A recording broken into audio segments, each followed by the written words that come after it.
Alright, so now once we have a set A with an element in it, we can look at the smallest element of A. Now why can we do that? Well, there's something called the well-ordering principle, which states that for any non-empty set,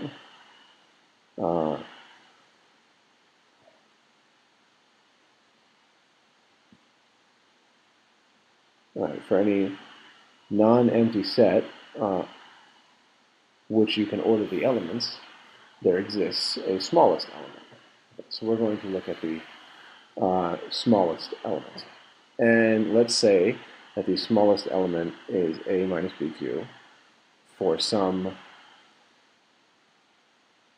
Q. Okay. All right, now what we want to prove is, we want to prove that this particular smallest element is, we want to prove that this particular smallest element is less than B. All right, and you'll hopefully see why in a little bit. So we're going to assume that this A minus BQ is less than B. Or no, we're not going to assume, we're going to prove that A minus BQ is less than B. Okay, so how are we going to do that? And in order to do that, we need some more paper. So let me extend the page. All right. A minus BQ is less than B. Okay, so we're going to do this by contradiction. So by contradiction, we assume that A minus BQ is greater than or equal to 0. Okay, so if A minus BQ is greater than or equal to 0, that means, nope, no, not 0, my fault, sorry, I'm being sloppy. That means that A minus BQ is greater than B, if we're assuming the contradiction. Okay, but that means that A minus B Q minus B is greater than or equal to 0. That's what was greater than or equal to 0. Okay, now a couple things to note about this. First thing to note is that A minus BQ is greater than A minus BQ minus B. Now, why is that? Well, because B is positive. So when I subtract something positive from a number, I get a smaller number. Okay, so that means we know that A minus BQ here is, convince yourself of that if you're not convinced. We know that A minus BQ is greater than A minus BQ minus B. Okay, so that was just a note.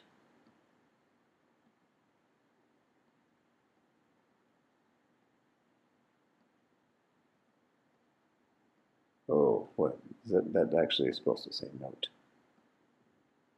So we will rewrite that. Okay.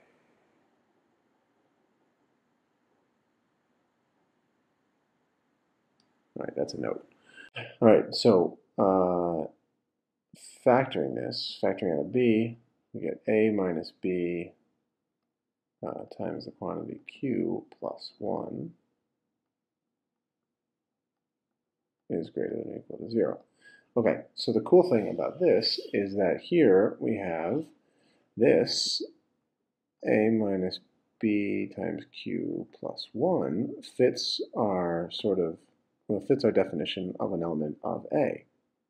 So we have here that this is an element of A. But on the other hand, it's an element of A, but it's also bigger than, smaller than this element. I'm sorry, smaller than this element right here. So we have here that this guy down here is an element of A, and we have that it is smaller than A minus BQ. Now, that is a contradiction. Why is it a contradiction? Because we started by assuming that A minus BQ was the smallest element of A. All right, so what does that prove? That proves then that A minus BQ is less than B. All right, so all we have to do then to find our R is we let R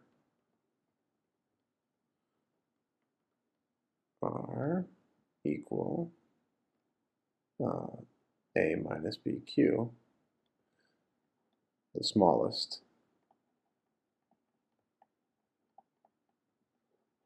of A. Okay, now, if R minus BQ is equal to that, then we know two things. We know, first of all, that A is equal to BQ plus R. We also know that R, since R is equal to A minus BQ and everything A minus BQ in A is greater than or equal to 0, we know that R is greater than or equal to 0. Okay, and we also know that R is less than B from this right here. Okay, so that proves we found our Q. Q is the Q that makes A minus BQ the smallest in the set A. And then our R is the value of A minus BQ for that. All right, so here we found this, and we can do that for any integers, A and B. Only assumption is that B is greater than 0. Okay, so that proves existence.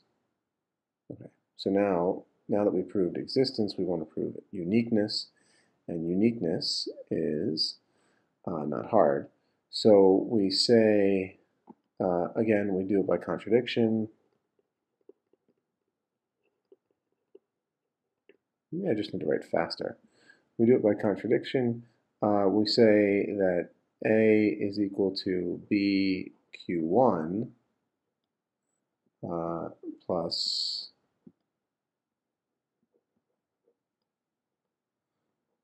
R1, but it's also equal to a different Q and R. We'll call them Q2 and R2.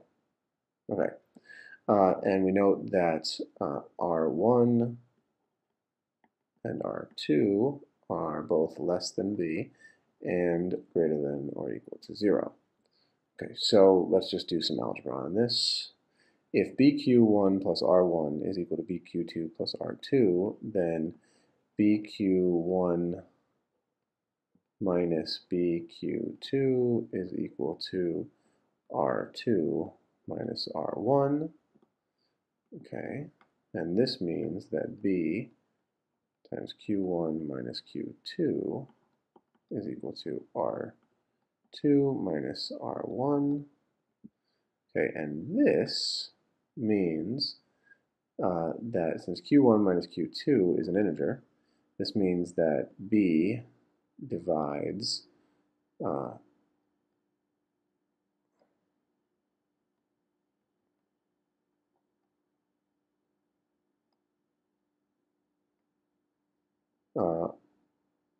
minus R1. Okay, so if B divides R2 minus R1,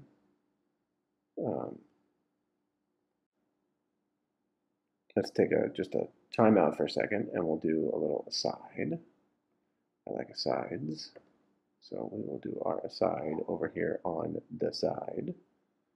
We know that 0 is less than or equal to R1.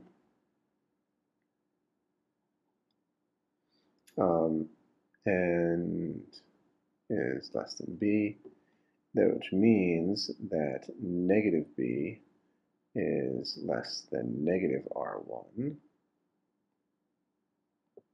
which is less than or equal to 0. Okay. Now we can take this combined with the fact that less than or equal to R2 which is less than b, to get the fact that, now we lose the equalities because they are more restrictive, and unfortunately we have to be less restrictive, but that actually works out perfectly, to get that negative b is less than R2 minus R1, which is less than positive b. Okay, so that means that R2 minus R1 is between negative b and positive b.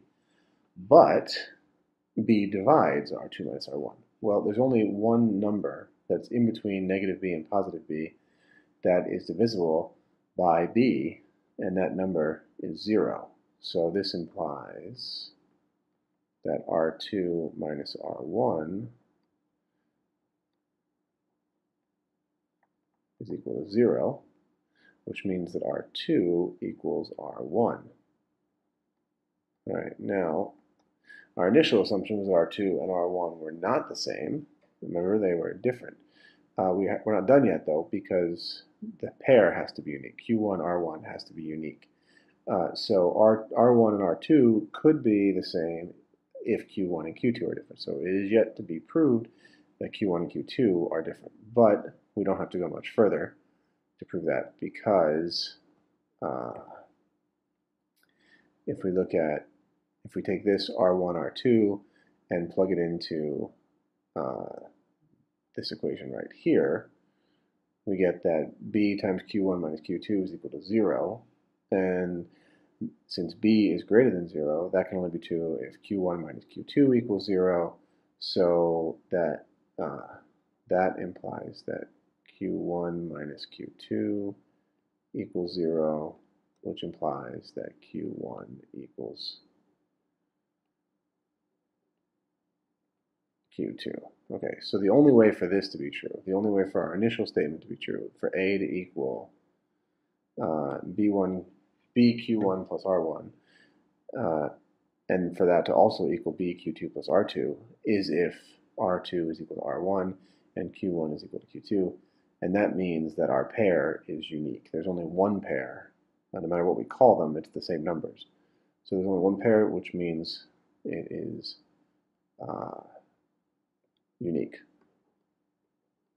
Okay, so what we just proved is existence and uniqueness of the pair QR for any integers a and b. Thus, we can do division on any two integers where one of them is positive.